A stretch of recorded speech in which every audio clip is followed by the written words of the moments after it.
So guys, this is broken rice vegetable upma which has been prepared by my mother-in-law. See. त्याच्यात त्यांनी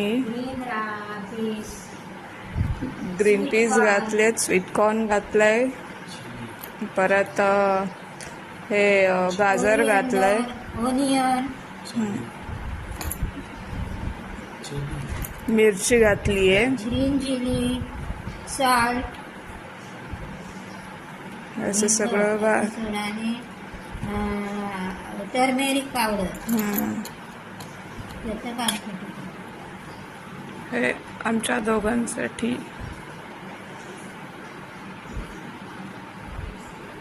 थोडक्यात म्हणजे इडली रव्याचा उपमा म्हणजे